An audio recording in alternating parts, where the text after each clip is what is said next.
வைத்தீஸ்வரி! ஐயையோ! நான் என்ன செய்வேன்? வைத்தீஸ்வரி, இத குடிம்மா. நீ இப்படி செய்வேன்னு எனக்கு தெரியாம போச்சே!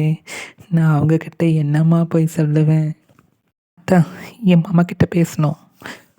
ப்ளீஸ் மாமா கூப்பிடுங்க ஆச்சி. நான் அவர்கிட்ட பேசணும். என் மாமாவை பார்க்கணும். அம்மா கூப்பிடுறேன். கூப்பிடுங்க. கூப்பிடுறேம்மா. நீங்க எல்லாரும் என்னை மன்னிச்சிருங்க. வானவர் ஐயா என்னை மன்னிச்சிருப்பா. எல்லாம் நினைக்கிற மாதிரி வைத்தீஸ்வரி உண்மையிலேயே புள்ளத்தாச்சி இல்லைப்பா. சொல்கிறீங்க பாட்டி? ஆமாப்பா. கிட்ட இருக்கிற குறைய மறைக்கணுங்கிறதுக்காக இத்தனை நாள் புள்ளத்தாச்சி மாதிரி வைத்தீஸ்வரி நடித்தா. இல்லை அதை மறைக்க முடியாதுன்னு அரளி வேறைய அரைச்சி குடிச்சிட்டா வைத்தீஸ்வரி. அம்மா வைத்தீஸ்வரி! அம்மா வைத்தீஸ்வரி! எந்த உண்மையை அவகிட்ட நீ சொல்லக்கூடாதுன்னு சொன்னீங்க, உண்மைய அன்பையும் பாசத்தையும் காட்டி என்கிட்ட இருந்து வாங்கிட்டா.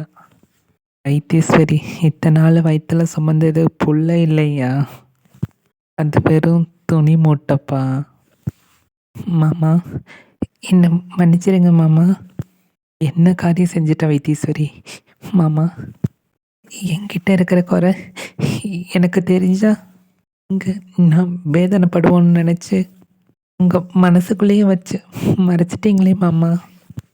இந்த ஒரு உலகமும் உங்களையும் என்னையும் குறை சொல்லக்கூடாதுன்னு தான் வெறும் துணி மூட்டையை வச்சு இத்தனை நாளாக வாரிசு வளருதுன்னு சொல்லி நடிச்சேன் மாமா.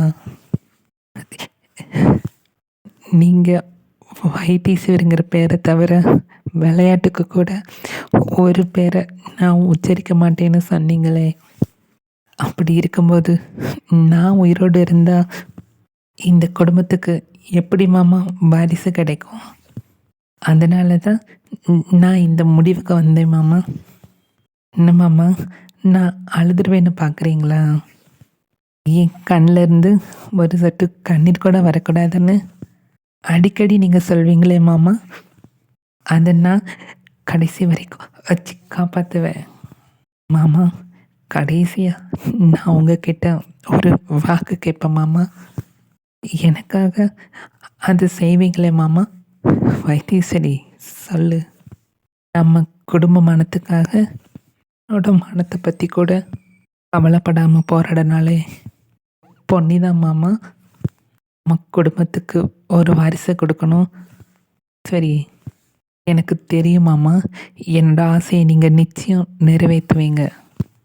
நீ என் மாமாவை பத்திரமா பார்த்துக்க பொன்னி. அம்மா